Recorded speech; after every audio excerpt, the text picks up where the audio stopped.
Good morning बच्चों, कैसे हैं आप। आज हम लोग फिर से वापस आ गए हैं अपने ब्रिलियंट पब्लिक स्कूल और जीके के फाउंडेशन सीरीज में। तो टॉपिक नंबर 30 तक कंप्लीट करा दिया गया था और आज हम लोग देखेंगे टॉपिक नंबर 31। आज हम लोगों का होने जाएगा टॉपिक नंबर 31। आज हम लोग देखेंगे। तो सभी बच्चे जो है बहुत दिनों से इंतजार कर रहे थे कि वीडियोस नहीं आ रहे हैं, तो आज वीडियोस आ गया है और आज हम लोगों का brilliant public school GK general knowledge IIT NEET foundation junior foundation topic number 31 start करने जाएंगे। और आज का है टॉपिक नंबर 31। टॉपिक नंबर 30 तक हम लोगों का कंप्लीट हो गया था और आज से हम लोग फिर से स्टार्ट कर दिया गया है पेज टॉपिक नंबर 31 स्टार्ट करेंगे। और आप सभी बच्चों को सबसे पहले कॉन्ग्रेचुलेशंस। हम लोगों के स्कूलों में भी बहुत अच्छा रिजल्ट आया है, बहुत अच्छा रिजल्ट आया है। अकाउंट्स में भी नंबर आया है, साइंस में भी आया है और हर सब्जेक्ट में बच्चे नंबर लाए हैं। और आज हम लोगों का देखो आ गया है GK topic number 31। GK topic number याद रखेंगे, ये टॉपिक नंबर 31 का ये फर्स्ट क्वेश्चन। तो फर्स्ट क्वेश्चन क्या है हम लोगों का, जहां ध्यान दीजिए। चलिए फर्स्ट क्वेश्चन है, which was the first country to host the modern Olympic games. Modern Olympic games जो है वो सबसे पहला कंट्री कौन था जो होस्ट किया गया था, मतलब सबसे पहला कंट्री कौन था जहां पर मॉडर्न ओलंपिक गेम्स किया गया था। तो आप जल्दी से बताएंगे वो कंट्री का नाम। वो कंट्री का नाम है ग्रीस। कंट्री का क्या नाम है? ग्रीस। चलिए अच्छा ये हो गया। अब इसमें कमेंट बॉक्स वाले क्वेश्चन में इसमें हम लोग देखते हैं, याद रखेंगे, very important question. Modern Olympic games जो हुआ था सबसे पहले होस्ट, मतलब सबसे पहले कहां कराया गया था? तो ग्रीस में कराया गया था। कमेंट बॉक्स क्वेश्चन में आप हमको ये बताइए कि ब्रास जो है, brass is an alloy of copper and dash. कौन सा एलिमेंट का एलॉय होता है? ब्रास जो है वो कॉपर और एक एलिमेंट का एलॉय है। तो ब्रास जो है वो दो एलिमेंट से बनता है। एलॉय है ब्रास, कॉपर, और कौन सा एलिमेंट है जिसको मिलाकर ब्रास बनता है। तो ये हम लोग का हो गया आज first question GK topic number 31 का। टॉपिक नंबर 31 का second question, who was the first Mauryan empire to conquer the Deccan. Deccan का मतलब कौन सा? डेक्कन का मतलब southern most India. Southern India को सबसे पहला कौन मौर्यन अंपायर जो है वो जीता था? तो किंग बिंदुसार। ठीक है, बिंदुसार जो है वो क्या हुआ था? किंग बिंदुसार जो है वो पहला मौर्यन अंपायर थे जिन्होंने साउथर्न इंडिया, मतलब डेक्कन मतलब अभी का साउथर्न इंडिया को जीता था।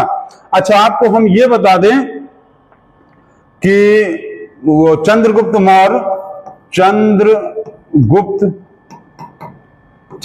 मौर्य जो थे, चंद्रगुप्त मौर्य के लड़के थे बिंदुसार, और बिंदुसार के लड़के थे अशोक, जिसको हम लोग द ग्रेट अशोक के नाम से जानते हैं। ठीक है, हम लोग जिसको ग्रेट अशोक, ठीक है, द ग्रेट अशोका के नाम से जानते हैं।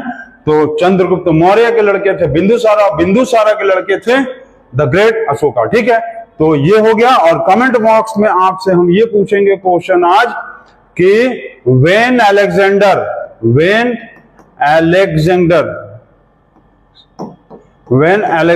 केम इंडिया। अलेक्जेंडर जो है वो इंडिया कब आया था ये आपको बताना है। और आपका जब इसका आंसर आप गूगल पे लिखोगे ना तो आपको आश्चर्य होगा कि इतना साल बीत गया अलेक्जेंडर को इंडिया आए। और अलेक्जेंडर जब इंडिया आया था, अलेक्जेंडर को इंडिया में क्या कहा जाता था पता है आपको? सिकंदर। तो अलेक्जेंडर के नाम के आगे लगता था द ग्रेट अलेक्जेंडर, और अशोका के नाम के भी आगे लगता है द ग्रेट अशोका। ठीक है, तो ये हो गया आपका second number question. Question number 3 देखते हैं, what is the capital of Mizoram. चलिए मिजोरम का कैपिटल बताइए। तो मिजोरम का कैपिटल है Aizawl. Capital of Mizoram is Aizawl. ठीक, अच्छा ये आप बता सकते हैं कि अरुणाचल प्रदेश का कैपिटल क्या है?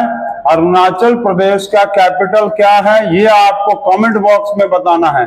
ठीक है, कमेंट बॉक्स में आप हमको ये बताएंगे कि अरुणाचल प्रदेश का कैपिटल क्या है। ठीक, कैपिटल आपको बताना है कमेंट बॉक्स में, कैपिटल ऑफ अरुणाचल प्रदेश। और मिजोरम का कैपिटल था आइजवाल, था नहीं, अभी भी है। चलिए नोट करिए इसको, हो गया, नोट कर लिए। चलिए नेक्स्ट देखते हैं। नेक्स्ट क्या दिया हुआ, what is the chemical name of vitamin D. What is the name of chemical, what is the chemical name of vitamin D. तो chemical name of vitamin D क्या है, कैल्सीफेरोल। कैल्सीफेरोल, कैल्सीफेरोल जो है वो vitamin D का chemical name है। अच्छा, ये आप हमको कमेंट बॉक्स में बताओ कि what is the natural source of vitamin D. तो विटामिन डी का नेचुरल सोर्स क्या है। नेचुरल सोर्स का मतलब अपने आप वहां से हम लोग को मिल सकता है, खाली हम लोगों को उसके सामने जाकर खड़ा होना है।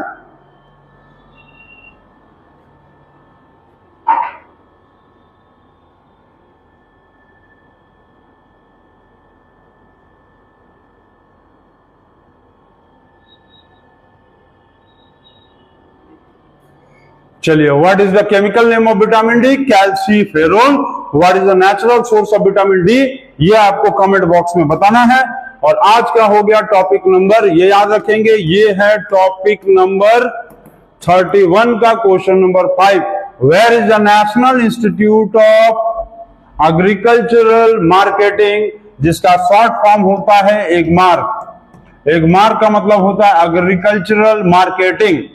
एग्रीकल्चरल मार्केटिंग है ये शॉर्ट फॉर्म ऑफ एगमार्क। ठीक है, एगमार्क का सिंबल होता है जो कि कभी कभी आप देखेंगे बोरा या चीनी के मतलब चीनी या गेहूं का जो बोरा होता है उस पर लिखा रहता है एगमार्क। एगमार्क का मतलब एग्रीकल्चरल मार्केटिंग। तो national Institute of Agricultural marketing कहां पर लोकेटेड है, तो ये आपको हम बता दें जयपुर में।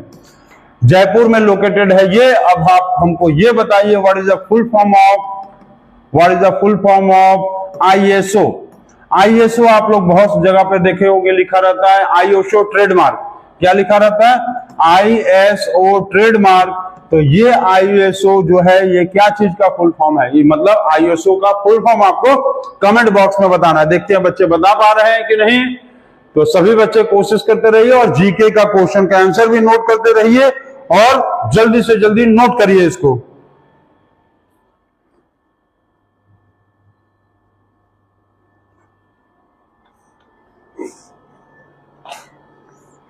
चलिए, हो गया। नेक्स्ट क्वेश्चन आ गया, who won the women's single title in the world badminton championship in 2017। Who won the women's single title in the world badminton championship in 2017 में किसने जीता था। दो नोजोमी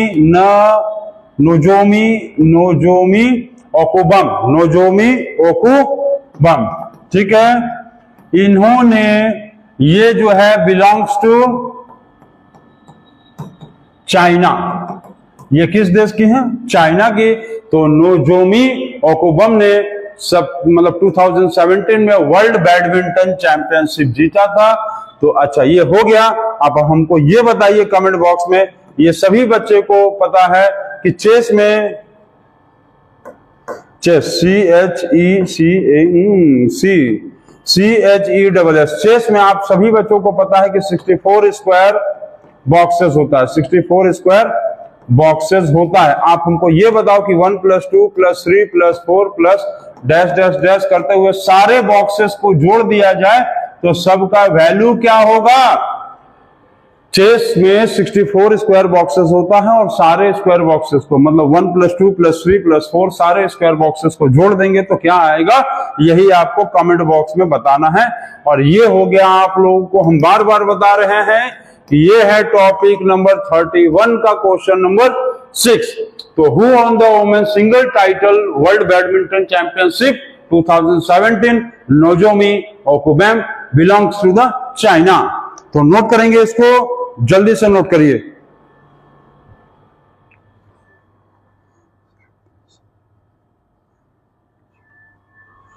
हो गया। चलिए नेक्स्ट क्वेश्चन आ गया 7 नंबर क्वेश्चन।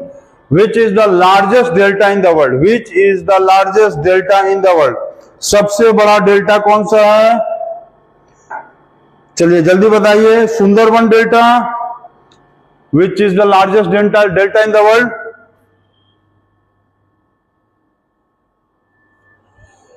चलिए कौन सा है? Which is the largest delta in the world? कौन सा है?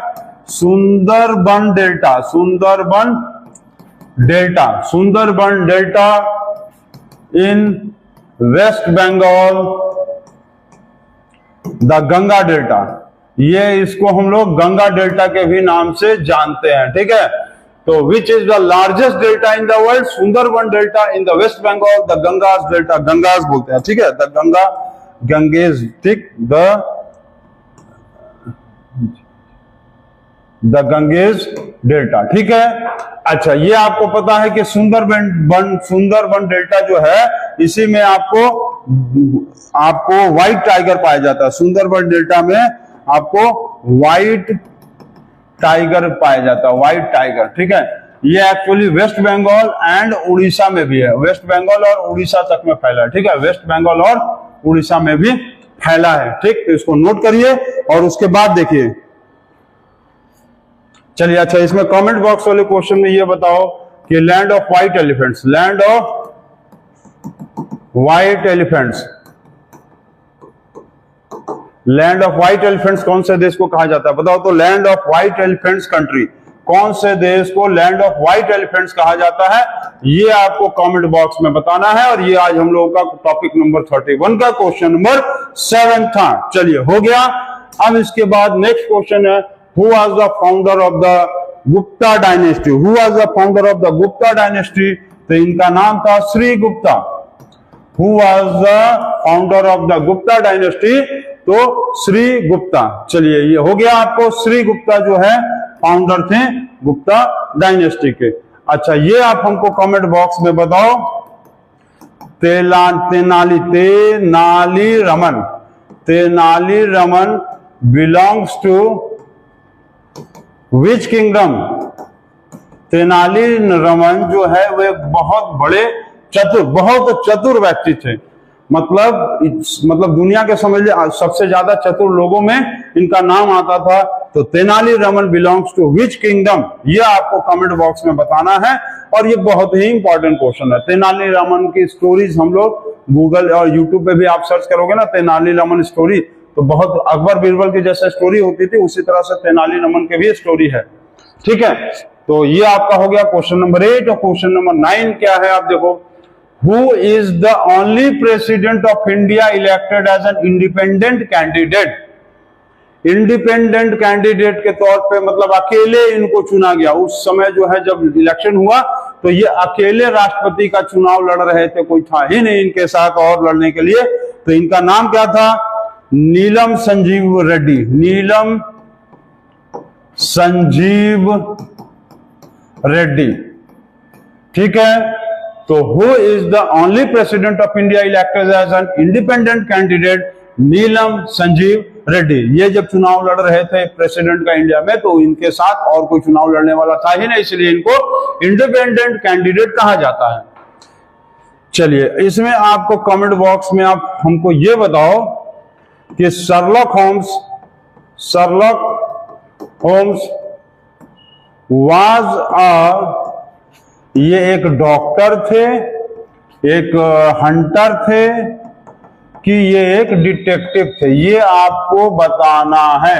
शर्लॉक होम्स एक बहुत ही फेमस पर्सनालिटी है, जो कि एक डॉक्टर थे, कि एक हंटर थे, कि एक डिटेक्टिव थे। डॉक्टर मतलब चिकित्सक थे, हंटर मतलब शिकारी थे, डिटेक्टिव मतलब एक जासूस थे। क्या थे शर्लॉक होम्स? ये आपको कमेंट बॉक्स में हमको बताना है। और ये हम फिर बार बार बता रहे हैं आप लोगों को, ये है टॉपिक नंबर 31। और 31 नंबर का क्वेश्चन नंबर 9 हो गया आज। तो बहुत दिनों बाद आज हम लोग जीके का टॉपिक फिर से स्टार्ट कर दिया गया। Topic number 31, question number 9, comment box का question, Sherlock Holmes was a doctor, hunter या डिटेक्टिव? तो जल्दी से इसको आप बताइए और क्वेश्चन नंबर 10 के लिए रेडी हो जाइए। क्वेश्चन नंबर 10 के लिए जल्दी से सभी बच्चे रेडी हो जाएंगे। चलिए, ये क्वेश्चन नंबर 10 हो गया। Which city is known as the steel city of India? Which city is called as the या known as the steel city of India? तो आपको पता है जमशेदपुर। जमशेदपुर जो है वो एक्चुअली पहले बिहार में था, अब जो है ये झारखंड में आ गया है। और ये जमशेदपुर जो है, जमशेदपुर सिटी को कहा जाता है स्टील सिटी ऑफ इंडिया। अच्छा, ये आप हमको कमेंट बॉक्स में बताओ कि which city in India is called as, which city in India called as city of, पहला नंबर लॉक्स, दूसरा बैंगल्स और तीसरा है होजियरीज। किस सिटी को जो है इंडिया में city of lock, city of bangles और सिटी ऑफ होजरीज कहा जाता है? देखते हैं कौन बता सकता है, कौन जो है इस कमेंट वाले बॉक्स वाले क्वेश्चन इसको बता सकता है। और ये हम लोगों का हो गया आज जीके का लास्ट। हम आपको फिर बता रहे हैं टॉपिक नंबर 31, ताकि आपका रिव्यू हो जाए कि सर ने टॉपिक नंबर 30 पहले तक पढ़ा हुआ था और ये टॉपिक नंबर 31 का आज क्वेश्चन नंबर 10 आखिरी क्वेश्चन। जैसे कि आप जानते हैं कि हर टॉपिक में हम लोग 10 क्वेश्चन बनाते हैं। अच्छा, एक चीज आपको हम जाते जाते ये बता देंगे, एक चीज आप जरूर से जानो, एक चीज आप सभी बच्चों को हम जरूर बताना चाहेंगे और ये बताना चाहेंगे कि देखो बच्चे जो है ना बहुत ही आजकल तेज होते हैं, लेकिन थोड़ा सा इसमें गार्जियन का प्रॉब्लम ये आता है कि एक जैसे ये गमला में पेड़ लगता है, ये गमले में एक पेड़ लगा और ये एक जंगल में पेड़ लगा, ठीक है। ये पेड़ जो है कहाँ लगाया गया? जंगल में, फॉरेस्ट में। और ये पेड़ कहाँ लगाया गया? गमले में, ठीक है, पॉट में जिसको कहते हैं। तो आप एक चीज देखो कि पॉट में जो पेड़ पौधा लगता है ना, वो उसमें हम लोग डेली केयर करते हैं, डेली बहुत केयर। इसका केयर के नाम पे हम लोग ओवर केयरिंग कर देते हैं, ओवर केयरिंग। और इसको इतना ज्यादा ओवर केयरिंग कर देते हैं कि ये पौधे में पानी डाल देते हैं, फर्टिलाइजर डाल देते हैं, दिन भर में 4 बार देखते हैं कि फूल उग रहा है कि नहीं, कहीं पत्ता सूख तो नहीं रहा है। और 4-5 महीने 6 महीने तक इसका खूब ध्यान देने के बाद ये पौधा तो थोड़ा बड़ा होता है, फूल भी देने लगता है। फिर साल 6 महीने बाद ये धीरे धीरे सूखने लगता है और इस पौधे को उखाड़ के हम लोग फेंक देते हैं। मतलब ये पौधा हम लोगों के लिए एक मनोरंजन का साधन था। मतलब इसी तरह से जैसे हम लोग आज अपने बच्चों को छोटे क्लासेस में ओवर केयरिंग करते हैं, ध्यान देते हैं और बहुत सारी चीजें उनके लिए हम लोग मैनेज करते हैं, लेकिन कहीं ना कहीं जब वो बच्चे ना थोड़ा सा बड़े हो जाते हैं तो उनका केयरिंग ज्यादा हम लोग करना बंद कर देते हैं, उससे बिछड़ जाते हैं, पिछड़ जाते हैं और पढ़ाई में भी पीछे हो जाते हैं। लेकिन ये जंगल में लगा हुआ पेड़ जो है, हम लोग इसको ना तो छोटे में बहुत ज्यादा ध्यान देते हैं, ना बड़े में बहुत ज्यादा ध्यान देते हैं। ये फॉरेस्ट वाला पेड़ जो है, ये पौधा अपने आप क्या होता है, प्लांट से एक दिन बहुत बड़ा ट्री बन जाता है। और ये जिस दिन ट्री बनता है ना, तो क्यों बना जानते हो? क्योंकि इसको हम लोग लाइफ में हमेशा फ्री कर दिए थे। फ्री का मतलब वो, इसके लिए कोई विशेष ध्यान नहीं है, कोई इसके लिए पानी डालने नहीं आता है विशेष, कोई इसको फर्टिलाइजर डालने नहीं आता है, कोई इसको डेली देखने नहीं आता। और ये पौधे को भी पता है कि हमको कोई देखने वाला नहीं है, इसीलिए हमको मजबूत होना पड़ेगा और समाज में एक दिन बहुत बड़ा वृक्ष है। और उस दिन जो है ये छाया भी देता है, फल भी देता है, फूल भी देता है और लोगों को मरने के बाद जो है अपना लकड़ी देकर ले जाओ, इससे पैसा कमाओ और हमारे लकड़ी से घर भी बनाओ। तो आप देखो जो ओवर केयरिंग कर रहे हैं ना, ओवर केयरिंग से ये पॉट वाला पौधा मत बनो, 4-6 महीना बाद फेंक दिया जाएगा। आपको बनना है फॉरेस्ट। इसीलिए आप अपने लाइफ में एकदम फ्री रहिए और केयरिंग का एकदम चक्कर में मत आइए, किसी भी तरह के ओवर केयरिंग के चक्कर में मत आइए। ये मत इंतजार करिए कि आपको गार्जियन कहेंगे तब आप पढ़ेंगे। आप खुद से पढ़ो। समर वेकेशन हो गया है, आप खुद से पढ़ो। अभी देखो, अभी हम जो ये वीडियो रिकॉर्ड कर रहे हैं, 2:30 बज रहा है दोपहर का और गर्मी है, फैन भी बंद किया, लेकिन रिकॉर्डिंग हो रहा है। तो बिल्कुल होगा और आपके लिए सर रेडी है। तो आज हम लोग का टॉपिक नंबर 31 का जीके का क्वेश्चन नंबर 10 सीबी क्वेश्चन था, और ये आज आप लोगों का टॉपिक नंबर 31 खत्म हो गया। और थैंक यू और बेस्ट ऑफ लक। और आगे का फिर नेक्स्ट टॉपिक हम लोग 32 देखेंगे।